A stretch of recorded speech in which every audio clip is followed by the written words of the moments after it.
And welcome back to 35,000 Watts, the podcast. My name is Michael Millard. I am here with Keith Porterfield and Scott Mobley. We are continuing an episode from last week where we are talking about our favorite rock documentaries. And we had so much fun and got so into it, we talked a little longer than we planned, so we decided to break this episode up a little bit. Last week, we talked about Another State of Mind from 1984. And this week, we'll be talking about my choice. One of my favorite music docs is Dig. It came out in 2003, but was filmed, I believe, from about 1996 up until about 2003, and then put together. So 7 or 8 years of footage. And the filmmaker was kind of embedded with, particularly with the Dandy Warhols, which is a band out of Portland, Oregon. But also their story is kind of intertwined with the story of the Jonestown Massacre, which is a band that was based out of LA.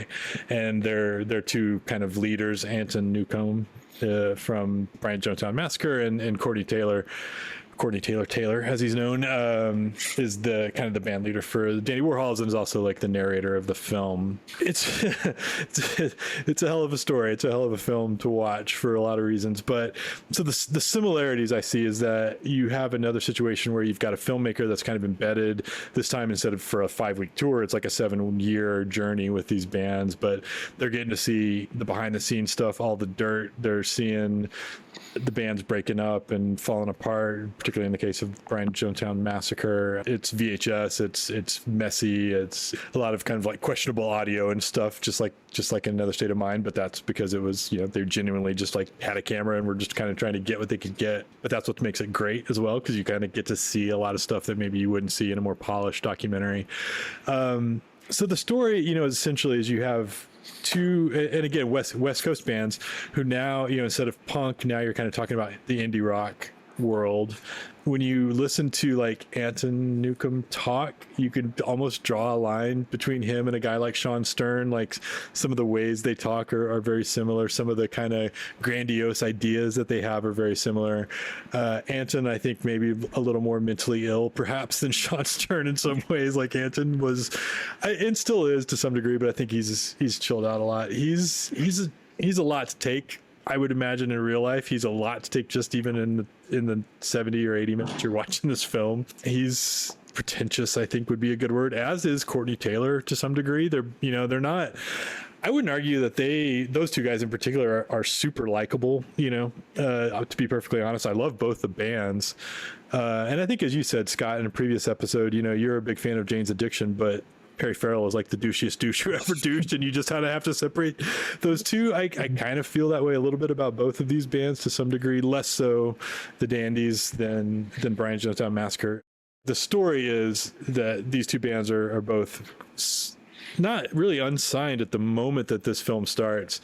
Jonestown is an unsigned band. The Dandies, I think, had probably just been signed to Capitol Records at this point.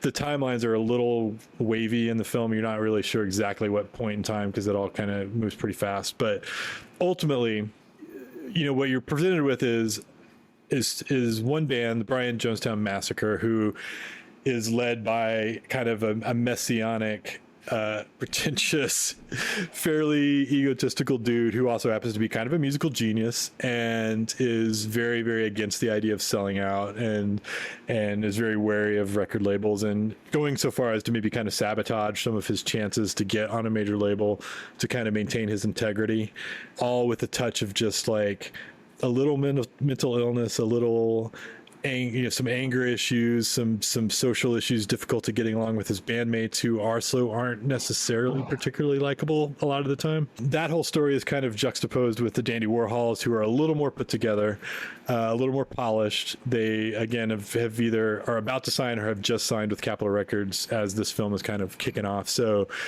you're seeing them kind of navigate the world of being an indie band who now is signed to a major label. You see a little bit of the juxtaposition between the LA scene and the Portland scene. I think the Dandies really represent Portland fairly well in terms of being, pretentious, but in a more likable way than LA people a lot of the time. Besides Courtney Taylor, I think the rest of the Dandy Warhols are perfectly kind of normal Portland people, including Zia, who I've actually met and is a perfectly lovely person in real life as well. So I think you can kind of root for the Dandies a little bit more, but again, not, there's times when you kind of aren't sure if you're supposed to root for anybody in the film. But as time goes on, the Brian Jonestown Massacre tends to kind of fall apart, and they lose some band members, and you're kind of just always pushing against this guy Anton's like belief in what he's doing, and also his kind of hesitancy to really try to make something of the band, and I think a lot of drug use obviously is involved in this whole film as well, particularly on the Brian Jonestown side. So that is an issue. Jealousy obviously starts to creep in, because these guys are seeing their friends take off and have success where they're not having it. Some moments that we can talk about more about, but so I'm curious to see what you guys thought about it. That's kind of my take on it. Is I think it's a really great film to watch. I think it's a really interesting look at indie rock culture on the West Coast in the late 90s, or the mid to late 90s, let's say. So it's you're kind of 15 years now removed from Another State of Mind. You're in a different kind of genre of rock, but there's so many kind of parallels too between these struggling bands trying to get started, and they have the house where they all go and try to there's a lot of things that are kind of similar. But yet, the one thing I will point out before I hand over the mic to you guys is, in Another State of Mind, the word record label is not mentioned once. That phrase is not used once. The idea of recording a record isn't mentioned once. In Dig, I think in the first 2.5 minutes, it's mentioned like 3 times, because that's like now a huge thing. So there's a very different focus, I think, of the bands, not necessarily coming from as quite a pure of place as the bands in Another State of Mind were coming from. I think right off the bat, you're talking a lot about the corporate world and the record label world and what that means to a band in Dig, and that just didn't even come up in Another State of Mind. So that's a very interesting thing that was very different about where the bands kind of were coming from. But I don't know if you guys had seen this before or if you were able to watch it, but I'm curious to see what you thought. So my history with this movie is I did not see it when it came out, and I don't know why.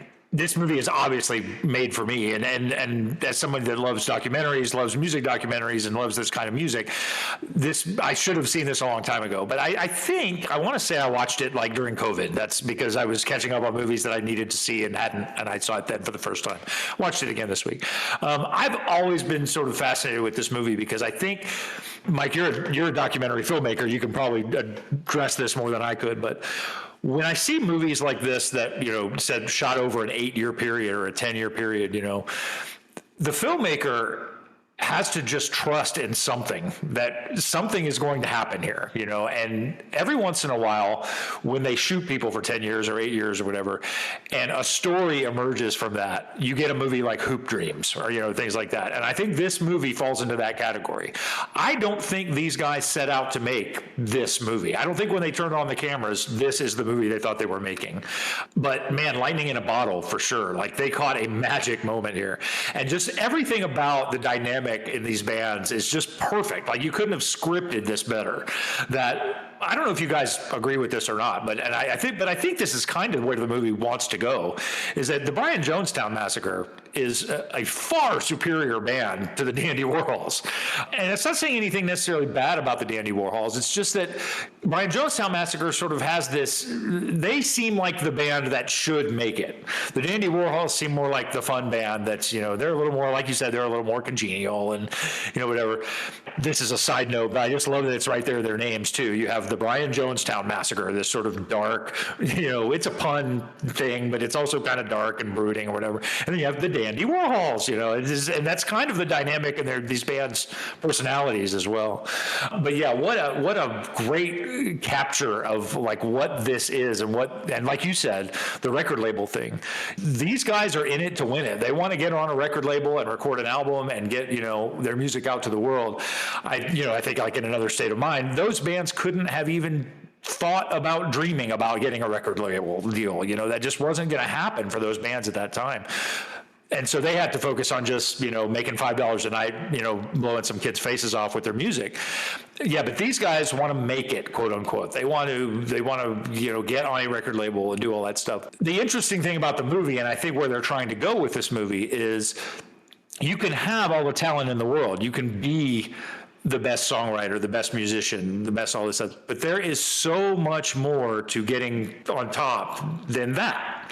You know, in a perfect world, the Brian Jonestown Massacre would be the most successful indie rock band of all time. They're not, because numerous reasons. Their lead singer's kind of a dick. They don't get along at all. They can't get along with anybody else. You know, anybody that comes in to try to help them gets shunned, and, you know, whatever. And then you have the Dandy Warhols, which are a lesser band, I think, talent-wise and stuff, but they're willing to work with everybody, and they kind of get along, and they're fun, and, you know, and they're the ones that end up on a small level making it, you know. And I think that's a really interesting thing that I really doubt when these filmmakers sat down to plan out making this movie. I don't think that's the movie they thought they were making, but boy, did they get lucky and make a hell of a movie in the process. So yeah, I really, really like this movie. And I don't know if you guys mentioned this or not, but there's a new version of this movie out. It's called Dig XX. I guess it's like the 20-year anniversary of it or something. It apparently has a lot more footage, like to the tune of 30 minutes or so of extra footage. I only found it on Amazon. It was like, I think $5 to rent. I'm going to watch it. I did not get a chance to yet. You know, I hadn't seen this one either. So this was when I watched it, was watching it for the first time. I really enjoyed it. I liked it a lot. It's interesting. I'm trying to think about how I want to order my thoughts here after having listened to you guys talk about it. First things first, I will not concede the point that the Brian Jonestown Massacre is a better band than the Dandy Warhols. In fact, I'll go the other direction. I probably prefer the Dandy Warhols. Now, I did like the songs that you heard from the Brian Jonestown Massacre in the movie. I thought they were all good, and Anton Newcomb is clearly very, very talented, a great songwriter, great musician. He is so thoroughly unlikable. And all of his bandmates are so thoroughly unlikable that even having enjoyed the songs in that movie, there is no way that I would ever dream of buying one of their albums, supporting them in any way. That's a man that deserves no validation whatsoever. And I'm not going to spend any of my hard-earned money propping up that ego. And maybe there was an element of mental illness there. It seems like there probably was. I don't know. But yeah, that is one of the most vile, unlikable individuals that I have ever seen in life, on screen, at all. That was just a terrible, terrible person.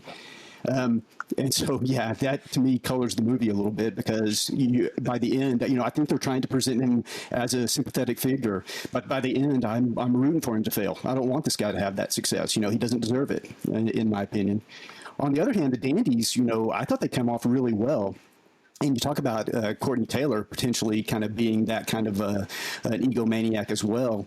But I don't really think it's the same thing with him. I mean, this is just a guy who wants to succeed. And I think most musicians, if they're being honest with themselves, they want people to hear their music. You know, they want to get that music out there. They want people to like it.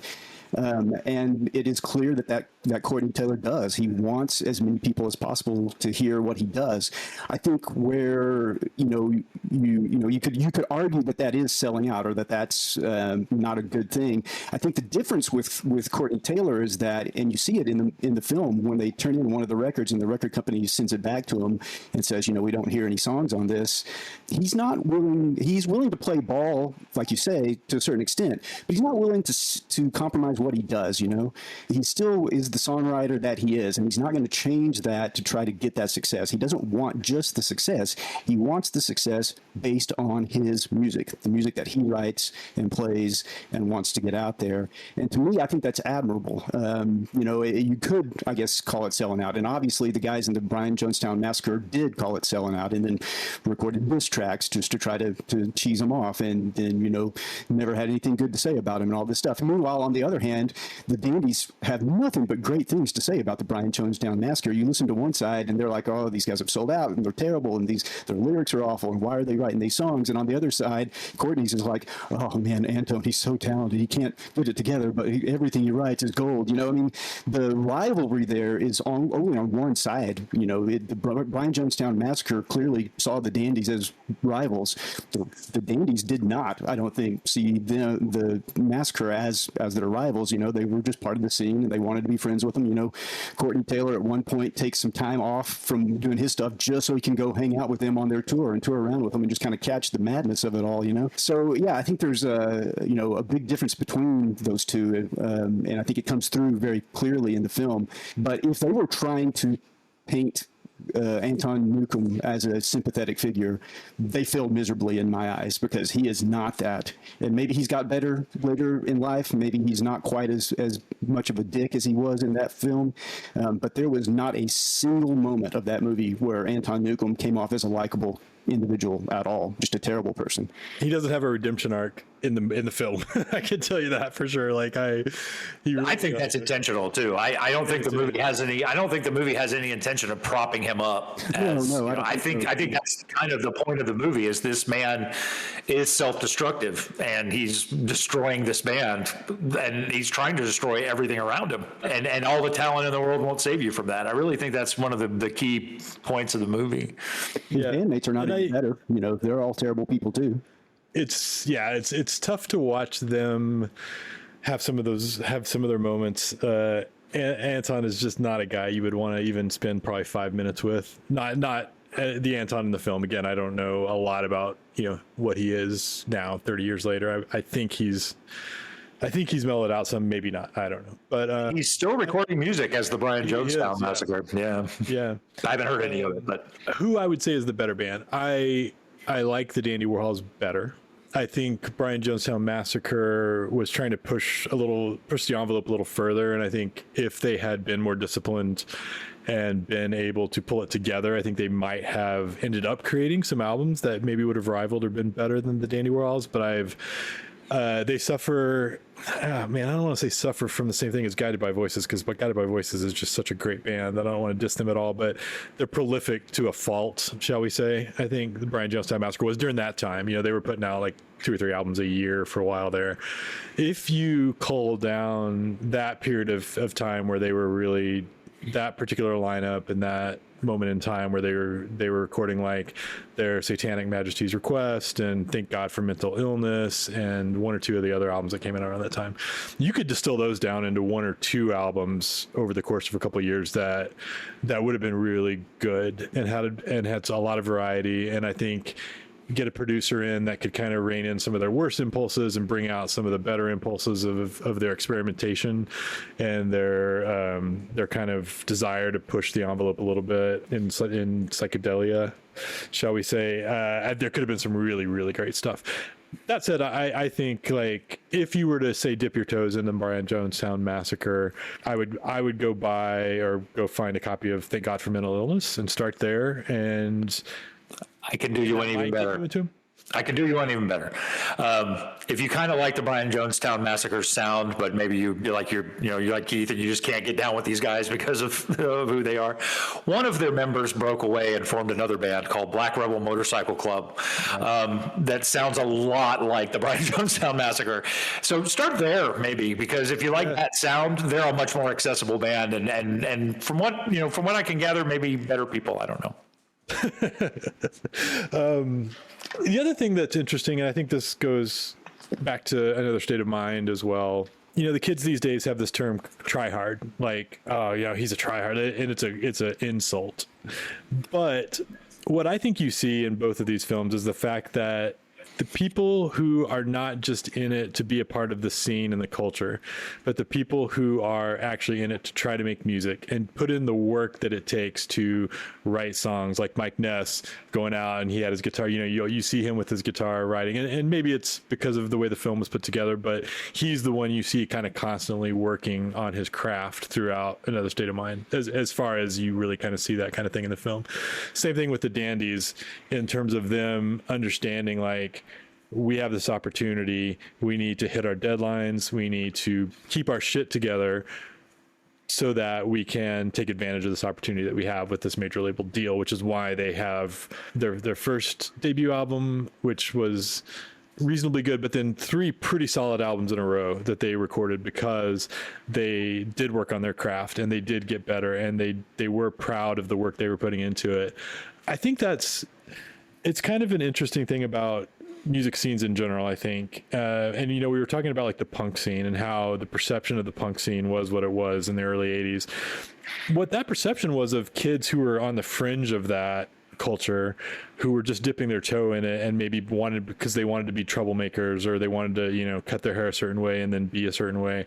Whereas the people that actually were driving the real core of punk culture were the kids who were grabbing guitars and drums and learning how to play them and learning how to write songs and spending the time it takes to sit down with your friends and work out chords on a song and figure out lyrics and all of that. Like that, those were the people that actually made the culture and made the music. They were the ones that weren't out causing trouble, and sure, they were part of that scene, but like you can't be out every night just fucking around basically and be a talented, successful musician. Those things don't go together. Like this talented, successful people are the ones who spend the time in the studio or spend the time in just a room with the guitar, with the keyboard, whatever, writing, and that's the Dandy Warhols. That's Social Distortion in these films. Those are the bands that end up making it.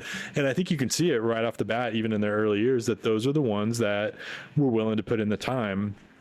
And I think when you see some of the negative parts of culture, like the punk culture or whatever, it's not the musicians, it's people that are on the fringes of that culture that are just kind of on the more negative side of it. But yeah, I would say, if I have to listen to an album from one of these two bands, for some reason, I would 99 times out of 100 choose a Dandy Warhols album. I think I love Dandy Warhols Come Down. I love 13 Tales from Urban Bohemia, and I really love Welcome to the Monkey House. Like those are great albums in my opinion. Again, that said, I really like Thank God for Mental Illness. I like Their Majesty's Satanic Majesty's Request from Brian Jonestown. There's a couple other albums around that era that are also good. They each have, I'd say, 3 or 4 good tracks on them, and then just a lot of just kind of farting around, which is what Anton was kind of known for. But yeah, Dig is another one that sometimes is a little tough to watch, just because of, you feel this band falling apart. You feel these people kind of having to deal with this guy, Anton, who just is not, again, it's not a guy I would want to be around. So I kind of feel for the people who are kind of in his orbit a lot of times. He has a lot of people who are kind of propping him up, throughout the film, and I don't always agree with their assessment of him, but that is what it is. I'm sure there are people who love Brian Jonestown and love Anton and would probably fight me on all of this, and you're welcome to do so in the comments, because I'm curious to hear what you have to say about it.